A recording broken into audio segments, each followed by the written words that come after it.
We all love a great story. And whether your podcast is story-based or not, I think the elements of storytelling can help you create a better podcast. On this episode of Podcastification, we're talking with the storyteller for kids, Jonathan Messenger.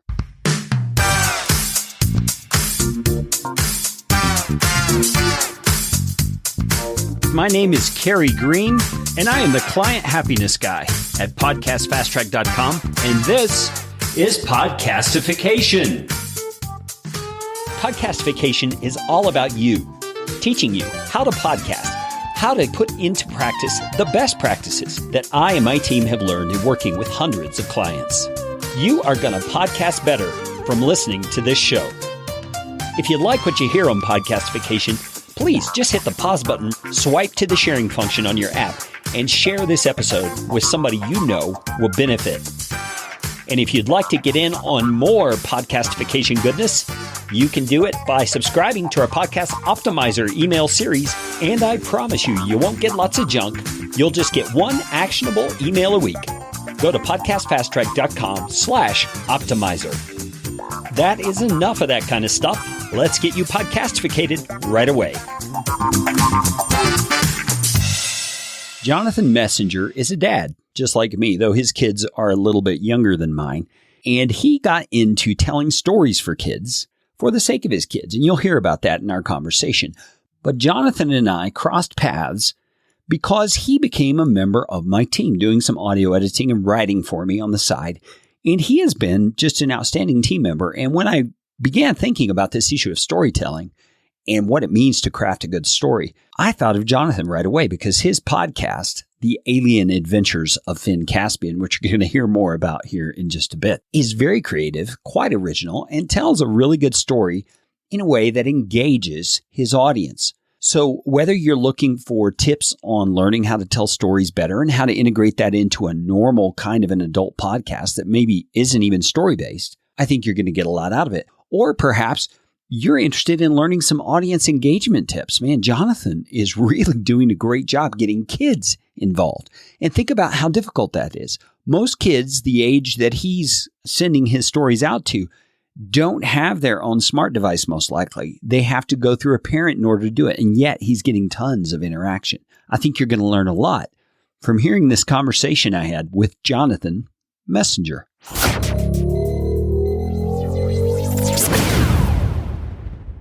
Jonathan Messenger, welcome to Podcastification. Yeah, thanks so much for having me, Carey. Oh, you're so welcome. Man, it is good to have you here. I'm excited to talk about The Alien Adventures of Caspian. That's the name of Jonathan's show. And Jonathan, why don't you just tell us a little bit about, first of all, why you got the idea to start a show about, a story for kids? Yeah, well, there's sort of two sides of this origin story a little bit, where one is that I have a fiction writing background. I ran a small publisher here in Chicago for a number of years, publishing fiction. So I've always been a fiction writer, and I had an idea for a children's book that was the basic premise for what The Alien Adventures of Caspian is. And around that time where I started to put together that idea, my son, who's now 8, almost 9, I think he was 5, and he really had just discovered audiobooks. We started listening to audiobooks in the car all the time, both on road trips and then just driving to school. So I started looking around for a podcast for him, because I was a big podcast listener, to see if there was something that he might like. But there really wasn't, at that time, much out there, and nothing that I could find. I now know that there were good shows for kids, but at the time, I couldn't find them. There were a lot of kind of recycled public domain fairy tale kind of podcasts that he liked, but as a parent, I didn't really enjoy listening to them too much in the car. And so I thought, well, maybe I could do a podcast. Instead of writing this as a book, I could chop up the chapters into episodes, and that would open up this whole side of things to make the podcast much more interactive and could really take advantage of a lot of the things that podcasts can do that, a book can't do. So that's really kind of how it all kind of came together. Well, that's very interesting. I've written some fiction before as well, and I've been toying with the idea of, instead of creating an audio book, creating chapters as podcast episodes. And so you're inspiring me here. that All right. the idea might be a good one. How practical is that? Do the chapters naturally fall that way? Or since you're doing this for a podcast initially, do you do some changes to make it a better fit for the media? It's definitely changed a lot. I think when I started the show, I had written the first 5 or 6 episodes of the first season. And as it went on, I started to realize that I had to make some changes, that there were things that the way I was writing them to be read on the page did not necessarily serve an audio medium. And plus, I started having a lot of fun making ridiculous sound effects and robot voices and alien voices and that sort of thing. And so I just started scripting a lot differently once I got in the flow of things, because I realized there was, of course, so much more you could do when you have all of this technology at hand. Yeah. Now, this is purely selfish question for me to ask you because I'm thinking about my potential project. But what are the kind of things that you think that the person reading needs to be aware of when they're reading an actual fiction book for an audio medium? Are there certain types of phrasing and language that need to be modified? What would you advise me there? One thing is that just reading it aloud will show you the errors of your ways, basically. Because once you start reading things aloud, you can feel yourself slowing down in parts that might be getting a little boring, or using words or turns of phrases that might look pretty on the page, but hearing someone say them sounds unnatural. I guess 2 things that I do. One is that I should say, and actually I should not have gotten this far without saying this, that my son Griffin, who's 8 years old, is the editor of my show. And cool. So he's really the boss. And what I do is I read the story. When I write the story, I read it to him before I record it. And he gives me feedback on what he liked and what he didn't like. And I also do what I call the Lego test with him, where when I'm reading the story, if he suddenly stops listening and walks over and starts picking up his Legos, then I know I've done something wrong. I've lost him. I've bored him. And so that's been really helpful. And then the other thing that I find really helpful is that even though when you're recording a podcast, whether it's you or whether you're by yourself or with somebody else, a lot of times you're in this kind of closed space and it can feel very strange to be very expressive, because you tend to be a little bit quiet sitting at a mic by yourself. So what I always try to do is act as though I am reading this to an audience as I'm doing it. And that not everybody is necessarily comfortable doing that. And obviously with kids, that's a different thing, because I may get a little hammier than somebody reading for an adult audience would want to.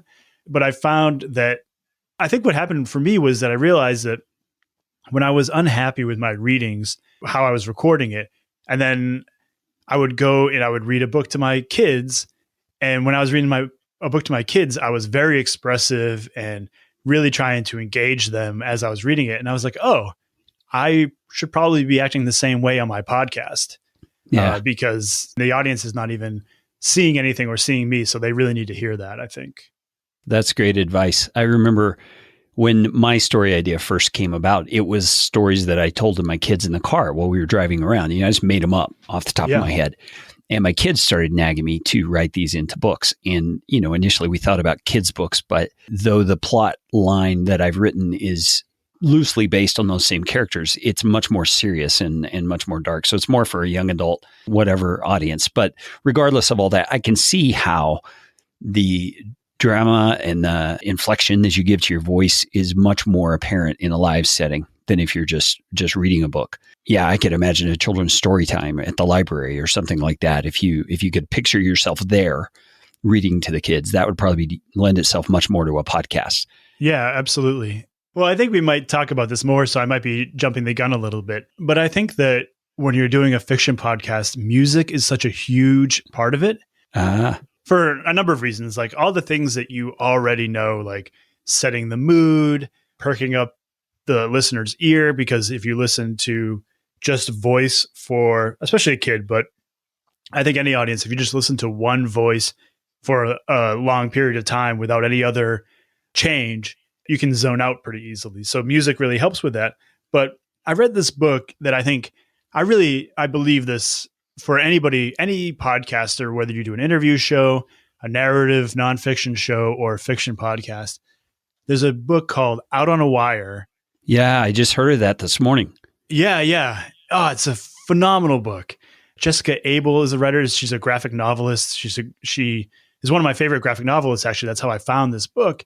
And she interviews a lot of the great narrative podcasters or radio hosts like Ira Glass from This American Life, Glenn Washington from Snap Judgment, Judd from Radiolab.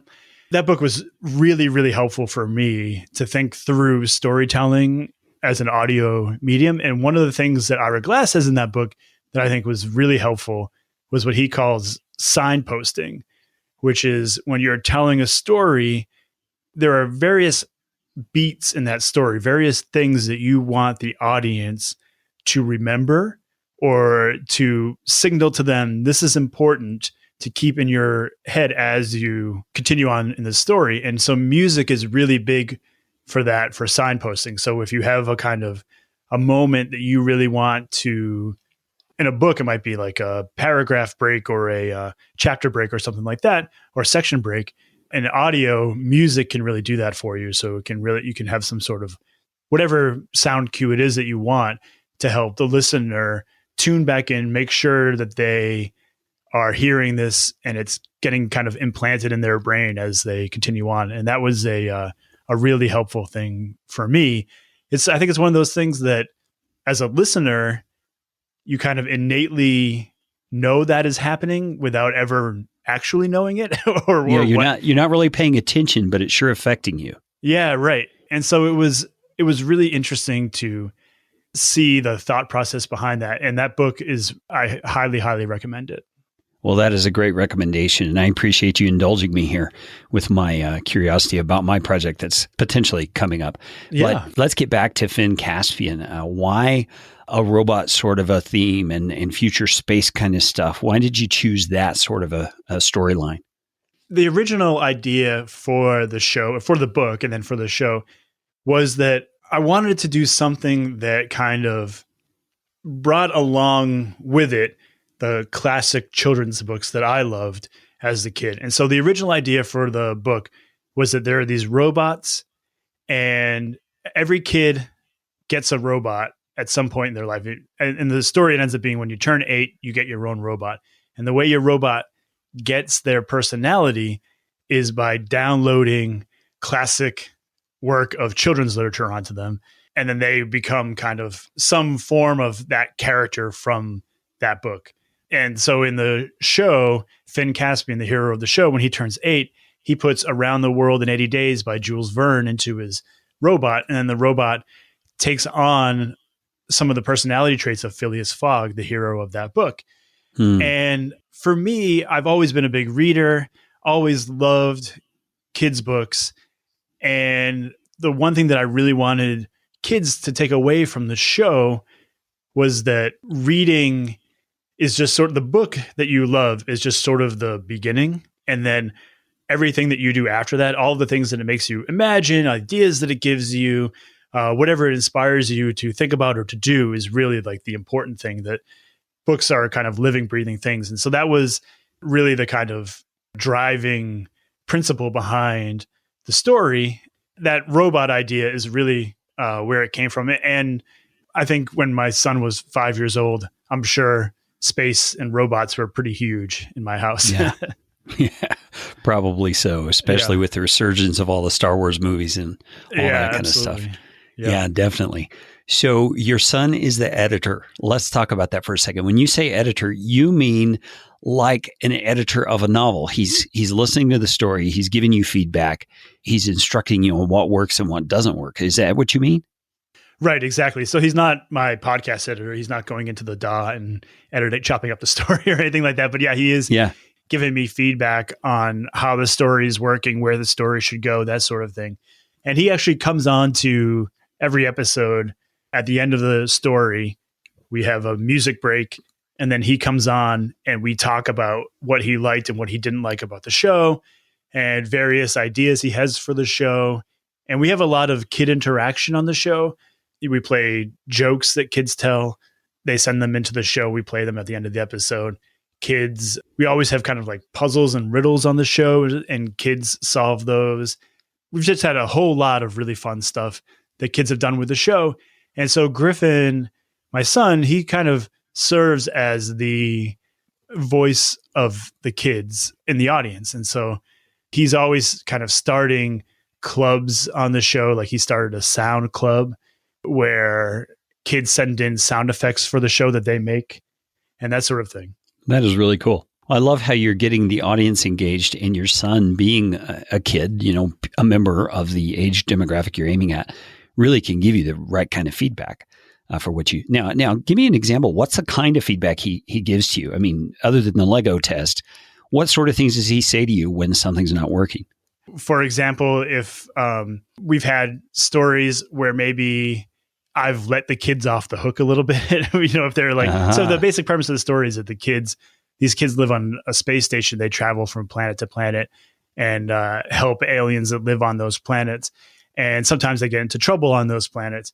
And I think sometimes I've maybe let the kids off the hook a little bit. And so he's an advocate for more danger for the kids, putting the kids in greater peril. A lot of times the feedback he gives me happens when I'm stuck, and I'll say to him, hey, I have this idea for this planet. This is what's happened in the story so far. I don't know how to get them out of this situation, or I don't know what should happen next. And he's very good at coming up with ideas for what that next story could be. That is really cool. I love the way you're working together on this. I have a question that's kind of unrelated to the podcasting bit of it and the creative side of it, but what has that kind of a cooperative relationship done for your relationship as dad and son? I think it's been really great. It's been really wonderful to work with him. And it's been, one of the things that I really want to show kids who listen to the show, and then it kind of lives in my house as well, is really valuing the input and imagination and skills that kids bring to things. And so I really do consider it a partnership. There are times, like in anything with the kids, where he doesn't want to record and our episode comes out the next day and we have to record. And so there's always that issue comes up every once in a while, but it's been really great. I hope that he sees that I'm really valuing what he brings to the show, and that helps his own confidence in what he wants to do. Yeah, I can see that. That's really great. Well, we've kind of teased people long enough. Let's stop for a second and just give everybody a taste of one of the episodes of the adventures of Finn Caspian. Let's roll it right here. Hello and welcome to the alien adventures of Finn Caspian. My name is Jonathan Messenger, and from what I understand, a lot of you don't know who Finn Caspian is. But of course you've heard of the famous Marlow 280 Interplanetary Exploratory Space Station, right? I'm just kidding. Of course you've heard of the famous Marlow 280 Interplanetary Exploratory Space Station. You and everyone in your family and everyone you've ever met has heard of the famous Marlow 280 Interplanetary Exploratory Space Station. But despite all the Marlow books and movies and songs and board games and interpretive ballets and casual dinnerware and trading cards and monogrammed school supplies and fruit snacks and patio furniture and the Marlow Planet Pilates 20-minute workout DVD volume 1s through 5, a lot of people haven't heard the story of Finn Caspian, one of the Marlow's greatest heroes. So I'm here to tell you Finn's story and how he and his best friends Abigail, Elias, and Vale came to be in Explorers Troop 301, taking off from the Marlow space station to explore uncharted planets, help all sorts of crazy and occasionally two-headed aliens, and solve a mystery that threatened to destroy the Marlow. So every week I'll tell you another story of Finn and how— Excuse me? Sorry about that. So every week I'll tell you another story of how Finn and his friends Finn and his friends were going to— I'll tell you the story that— I'm going to tell you that— Excuse me? Finn and his friends will— me? Excuse me for a second.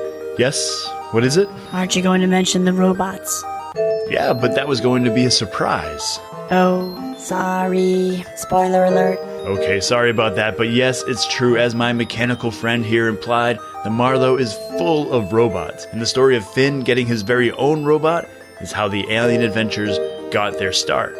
So every week, we'll bring you a new story, each episode only about 15 to 20 minutes, perfect for when you're running errands in the car, waiting for dinner to cook, or winding down before bed. Now here's one last thing. Because this story is for kids, I need kids to help me tell it. My 6-year-old son, Griffin, will serve as my editor. Say hi to everyone, Griff. Hi. Hello. Great.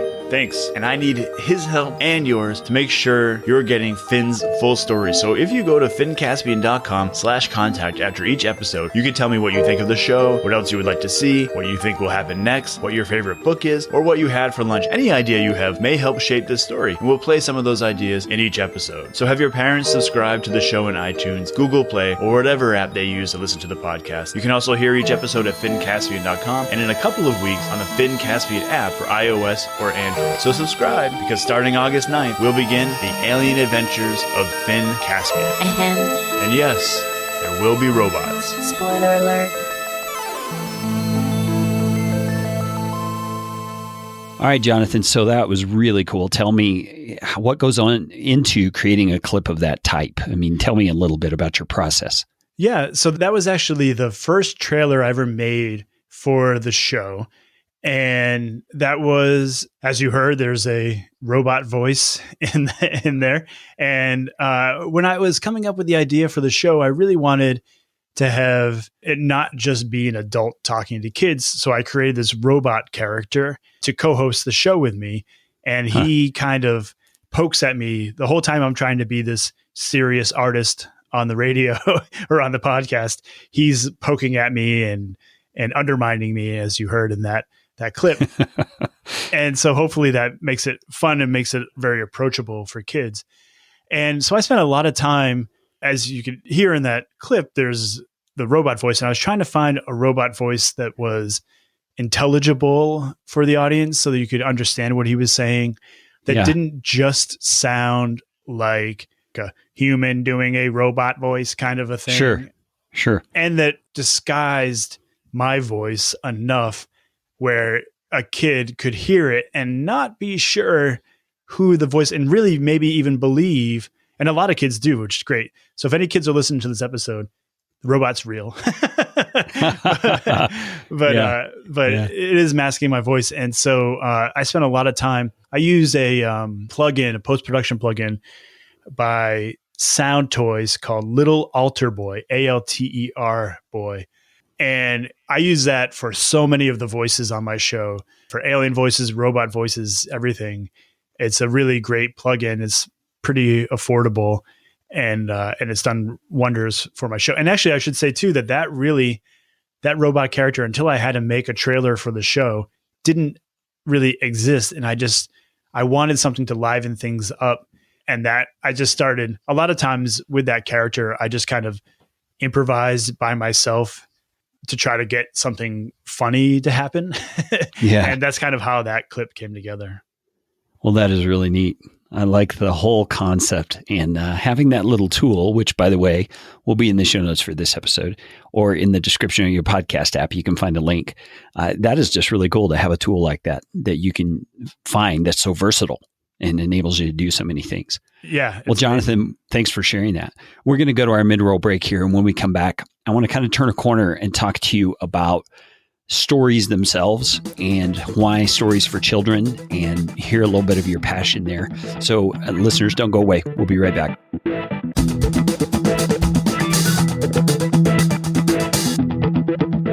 The very fact that you're listening to Podcastification tells me you probably already have a podcast of your own launched. And just like Jonathan, you are learning how to do it step by step. You kind of learn by doing, and you make mistakes along the way, and you get things refined as you go, including what your podcast is about and the kind of format that you want to represent your brand and the way that your show is presented to your audience. If that is you, way to go.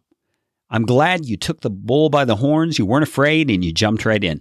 But I know that there's likely some people listening to this episode who are kind of investigating whether you want to start a podcast or not. And that is the person I want to speak to right now. I want you to know about a course that I've created here at the Podcast Fast Track workshop called How to Podcast Step by Step. And guess what it's about? It's about how to podcast step by step. I take you from the very beginning to the very end, the launch of a podcast that has been well thought out, that has been created up to professional production standards, and is something anyone can do step by step on your own. The course has 12 video modules. Each of them is 20 minutes or less. And along with the video modules has step-by-step downloadable PDF instructions so that you can go through the steps you just learned on the previous video, step by step, doing it yourself, getting the work done so that by the time you're done with all 12 videos, you have your podcast actually launched and submitted to iTunes and many other directories. If that sounds like what you've been looking for or sounds like something someone you know may be looking for, I encourage you to check it out. It's only, get this, $99. Think this through. For $99, you can have a podcast from zero to launch, ready to go. I mean, quite honestly, this course could sell for $500 and it would sell for $500. But I'm not here to make money on teaching you how to podcast because you can find that information out on the internet for free. But I've compiled it all together. I've included best practices based on our experience with hundreds of clients over the last 5 years. And I want you to have it for this low price. And so I'm asking a price just so you have some skin in the game. You've got something invested and it's going to matter to you more because you do. You can go to podcastfasttrack.com/HTP for how to podcast. And you'll find the How to Podcast step-by-step course.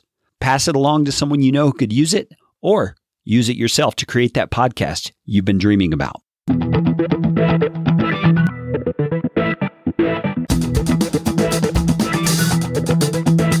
Okay, we're speaking with Jonathan Messenger about his show, The Alien Adventures of Finn Caspian. And Jonathan, you've just been giving me all kind of cool insight into your production process, but I want to talk a little bit now about just stories in general. What have you learned about stories and storytelling? I use the Star Wars series all the time as an example of how we human beings just love stories. And we love identifying with characters and we love hating the evil people and all of that kind of stuff. What is it about stories you think that makes them such an appealing thing, and why stories for kids? Oh, that's a big question. Yeah, there's probably 7 questions in there, but you can give it your best shot. Yeah, sure. Well, so I think that sort of going back to what I was saying before about why stories are so important, I think that they really are the beginning, right? I mean, they allow us to kind of enter another world and then bring that world back with us and allow us to kind of indulge our imaginations in a way that maybe we don't when we're at our day jobs or whatever we're doing, commuting or that sort of thing. I think that there's a real value there to just allowing yourself to be kind of carried away a little bit. And I know that certainly I would say that there's a way of connecting through story that I can't quite articulate, but when you hear a great story told, say, first person, or you're reading a book and you know somebody else is reading that book at the same time, just the way that kind of connects you to that person is I think really an amazing thing. And I know that like my wife and I, when we will often listen to a podcast separately and then at night talk about that episode. It's always a really fun and fascinating conversation to see what each other got from it and what we pulled out of it. Yeah, that is really cool. I've got an 18-year-old son and a 15-year-old daughter at this point, and that's their ages. And I hear them often talking about a book series that one of them has read and the other is currently reading. One of the ones that comes to my mind is the Septimus Heap books that are out. And they will be talking about these characters as if they're real people and saying, oh, that part where he did this and that, and I'm always fascinated by the connection that it makes between them as siblings. Yeah. They have this common interest in this common storyline that they both are following and can talk intelligently about. I think that there's something about stories that enables us to learn and grow in a way that we don't in normal life. Something you said about engaging the imagination that is behind that. Why did you decide that you wanted to create this particularly for kids? I mean, you could have written a fiction book or even done a fiction podcast for adults. Why for children? As a parent, so many times, and this is not the case across the board, there's obviously wonderful books, movies, cartoons, shows for kids. But I think that as a parent, what I notice is that there's a sort of trend in a lot of children's media, which is that like kids have to be explicitly learning at all times, right? So it's like if you're being told a story, Dora the Explorer. Yeah, right. Like Dora the Explorer, like you're being taught this as you're enjoying this thing. And there's always this kind of funny thing that happens in shows like that. I guess I haven't seen too much of Dora the Explorer, but in other shows that I've seen with my son, where there's like this weird kind of check-in that happens all the time where the adult seems to be like, you're having fun, right? You are having fun. You're enjoying this. This is fun as you're learning. And I don't know, something about it was making me really frustrated. So I always like to joke that The Alien Adventures of Finn and Caspian, your kid will learn nothing as they read it, as they listen to it. Oh, that's great. But so I wanted to do something that was really fun for kids that they could really lose themselves in. And then I really wanted the show to be interactive. I really do believe that kids' voices are really important and really amazing, and kids have the best ideas. So we have all sorts of things on our show that try to forefront the kids' voices. So we have things like kids will write in with ideas for planets where the characters should go to, and I'll use those ideas in the show and credit the kids for them. Kids, like I said, will tell jokes. Bebop, my robot co-host, he was named by the kids. I did a poll and the kids named that is cool. Robot. And the whole kind of trick of Bebop is that he's a robot whose entire diet consists of eating art. And so I made a plea to my audience that my robot was eating all the art off my wall. So please send in drawings so I can feed the robot so he stops eating my art. And so kids send tons of drawings in and we put them up on our website and our social media and that sort of thing. Like I said, Griffin has started this thing called Sound Club where kids make sounds, their parents email them to us, and then we manipulate them on the computer to become the sound effects, the rocket ships, the laser sounds, monsters, that sort of thing in the show. So it's been really, I just really do believe, I remember, all right, I'll say this is going to be a quick tangent here, but do you know the author Mo Willems? No, I'm not familiar with. He's a children's author. I think probably his most famous book is Don't Let the Pigeon Drive the Bus. Okay, I think I've seen the book. Yeah, it's a hilarious book. He has another book called Knuffle Bunny that's a very popular children's book. He's great. He's amazing. And I remember I used to work for a weekly magazine here in Chicago, and he was coming to town, and I interviewed him.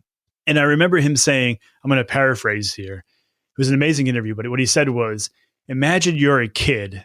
The whole world is not built for you. You walk into a room, all the furniture is too big. The light switches are too high. Nothing is made for you. You can't open the refrigerator yourself or whatever it is, for little kids anyways. Can't reach the cookies in the cookie jar. Right. And so your whole life, the whole world is telling you that you're not ready for it yet. This world is not built for you. And an interview with him was probably 10 years ago, but that idea has really stuck with me all along. And so that has always been kind of, in a lot of ways, my guiding light is to make stuff that makes kids feel like they're in control and they're the ones who are really driving the ship or piloting the ship. I guess you pilot a ship. Yeah, you pilot the ship. That is a cool perspective. Now, notice something in there in the description that you gave. You are taking audience engagement to a whole new level with your show and with the way that your audience is interacting with you. Take me back to the beginning when you first started trying to solicit audience participation. What are some of the things you tried that worked and some of the things you tried that didn't work? The reason why I created the robot that ate art was because I knew that if it wasn't a game to kids, if I was just saying to them, draw something and send it in, that it would be something that their parents would tell them to do or encourage them to do, and not something that they would want to do on their own. And so if I made it a game where it's like feed the robot before he eats all of Jonathan's art, then they would participate. And so that's always been the kind of thing that I've tried to do. Is I know gamification is kind of a marketing buzzword, but that's really something that I've tried to do as much as possible with all of the different kind of interaction things that we've done. I think the one thing that it's worked, but not as well as other things have worked, is that we had this character who was kind of the villain of this one storyline. And that villain actually took over the podcast, where I wasn't hosting it anymore and Bebop wasn't there. And it was just the villain. And the villain was saying, like, if you can solve this riddle, I'll give the podcast back to Jonathan and Bebop. And kids have responded well to that. But I think that kids, they want to help more. They want to be a part of what's happening and not necessarily stop what's happening. That's interesting. Yeah. And so I think that antagonism has not resonated as much as we're all on the same side. Let's all do this together. I think that has worked a lot better than having this kind of villain character challenging the kids. Yeah, I can see that. That's very interesting that you even noticed that subtle little nuance to what you were asking for. Yeah. That seemed to make the difference. Yeah. But audience engagement is a huge thing for me. I think that for kids podcasts, it's really important and really fun. But I think there's a lot of things you could do if you're podcasting for adults to really kind of up your audience engagement. And that sort of gamification is, I think, the one thing that I would encourage people to think about. That is a neat idea. Now, let me ask you, what are you using in terms of technology or platforms to have this back and forth communication? Is it just email? Do you have a Facebook group? I mean, how are you doing that kind of stuff? Email is the biggest. I have a Facebook page, but not a group. Instagram is pretty popular because I can share a lot. It's a good platform for sharing the artwork that the kids send in. I use Google Forms a lot. So if kids want to solve riddles and that sort of thing, the parents fill out the Google Forms. That's been really, really helpful. And doing, sometimes I'll do polls and that sort of thing. And so I always use Google Forms for that. And then I encourage parents to record their kids using the voice memo app on their phones and email those to me. So that's how I get a lot of the kids' voices. But I also have a Google Voice number that people can call and leave, jokes or whatever they want on that voicemail. And it's a pretty interesting inbox on that that voicemail, because there are definitely some kids who discover the phone number on their own and call it. It's pretty funny. That is pretty funny. I'd love to hear some of those. There was one time where I used to have it where the Google Voice would ring on my cell phone. And there was one time where I was woken up at midnight and I looked and I was like, what? I didn't recognize the number. It was some number in kind of Northwest Canada. And the next morning I found like three 3-minute voicemails of a kid just making kind of spooky sounds that he wanted me to use on the show. It was a little eerie. That is funny. Yeah. If you'd have picked that up in the middle of the night, that could have been kind of odd. Right. Yeah, it reminds me of some friends. Their kid had this little Big Bird thing that talked and laughed and stuff like that, but it was all motion sensitive. And so one night the mom's walking through the dark living room on the way to the bathroom and she hears and Big Bird was in the trash the next morning. So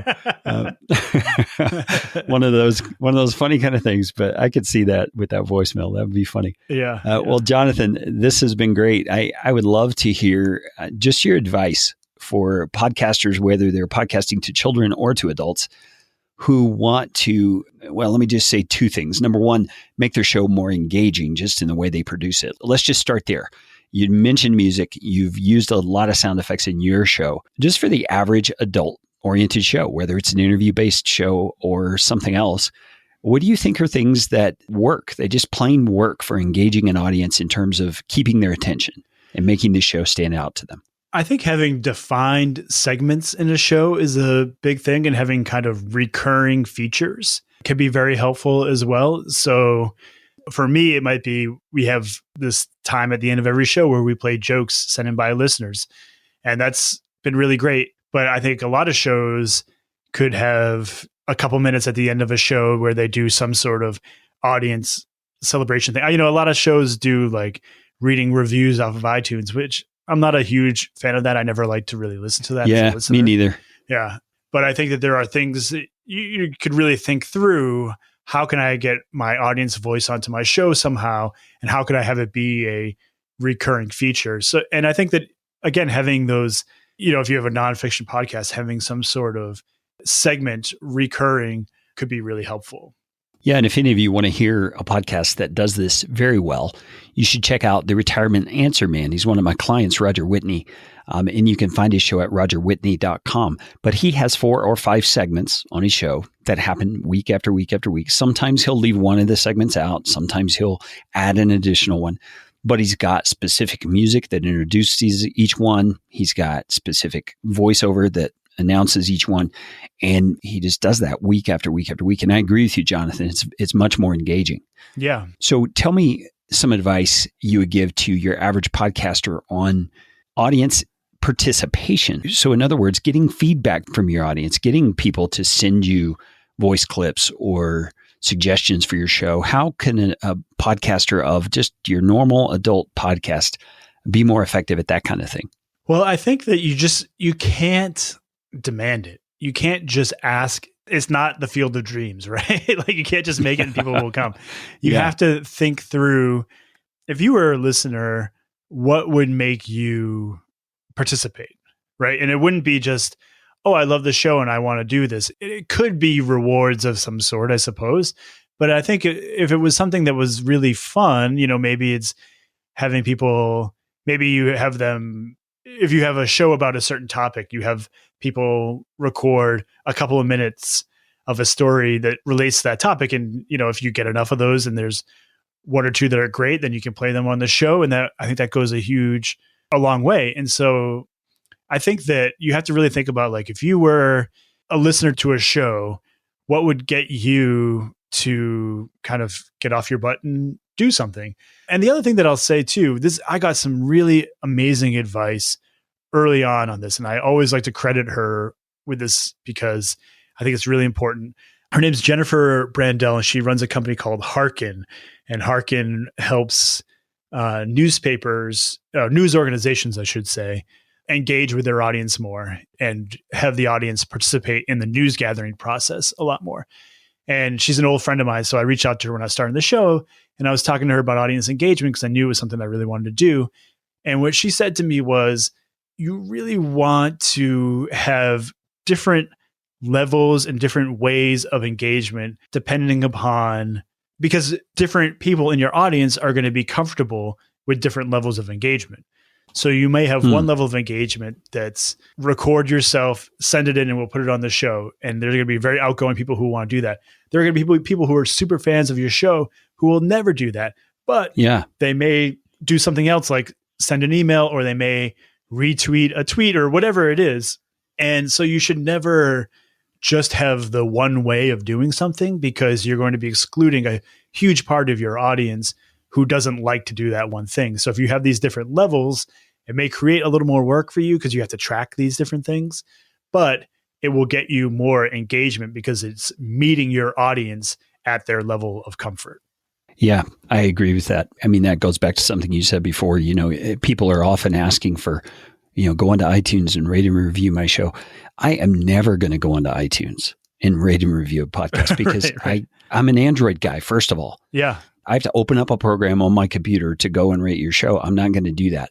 So I suggest that people do some other kind of call to action that's a little less platform specific in that case. And here I just hijacked the topic, but that's just an example. No, I think that's totally right. You're saying. So Jonathan, this has been great. I wanted to be sure and highlight, though, that you're not just producing the Alien Adventures of Finn Caspian, which is a really cool show. You're also very involved in a children's podcasting group of sorts. So why don't you tell us a little bit about that? Yeah, I am part of GenZ Media, and we make a lot of different podcasts for kids now. And basically what happened was that there are these guys in New Jersey, really great guys who made a show called The Unexplainable Disappearance of Mars Patel, which is a fantastic audio drama. It won the Peabody Award a couple of years ago. And it's a full scripted with kids' voices. It's really great. And that show started, I think, maybe a month or two after Finn Caspian did. And so I just started talking with them because we were doing similar things and became good friends with them. And then they started a company together to make more shows. And then they make stuff for kind of middle school age kids. And so we joined forces about a year and a half ago. And now I'm running an imprint of GenZ Media called GenZ Kids that makes shows for elementary age kids. And it's been a blast. They are really hard workers, really great people to work with, great collaborators. And we have, I think, 10 shows now. The other show that I work on is called Pants on Fire, which is a game show for kids where every week is a different topic. We bring in 2 experts. One's a real expert, one's faking it. And the kid has to figure out which is which. And it's really fun. Oh, that is a great idea. But we've also I can't take credit for this work, but they make a lot of other audio dramas for kids. There's one called 6 Minutes that comes out twice a week, 6-minute episodes. It's kind of like a kid version of Jason Bourne movies. And it's just it's been a lot of fun. So our website where you can find all the shows that we make is called bestrobotever.com. And that has all of our shows. You can listen to them all on there or find the subscribe links on that website. Wow, bestrobotever.com. That is really a cool name. It's kind of intriguing. It's like best robot ever. What does that have to do with kids' stories? But then it's almost obvious right away when you ask yourself the question. We came up with, I think, 100 different names. None of us could ever agree with it.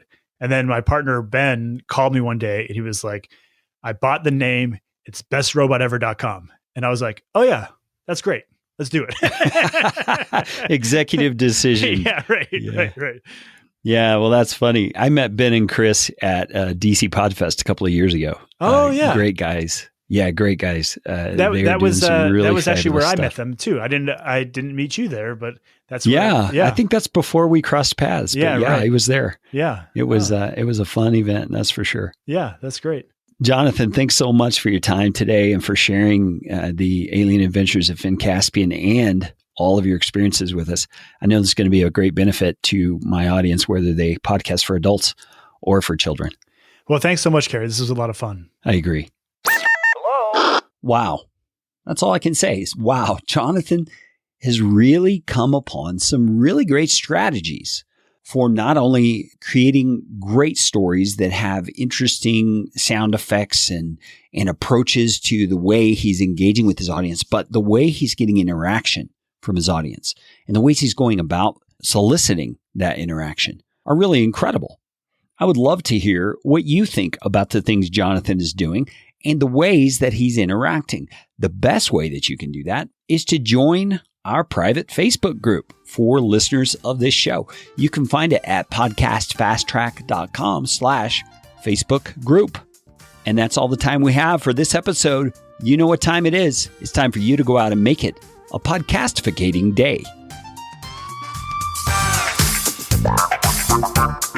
This show is brought to you by Podcast Fast Track, where my team provides professional podcasting services without the time suck. Full production, editing, and show notes, all in one monthly subscription package. You can find out more at podcastfasttrack.com. Now go out and make it a podcastificating day.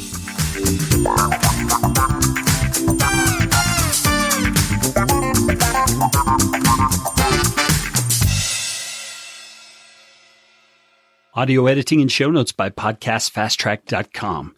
Get 15% off your first month by mentioning this show.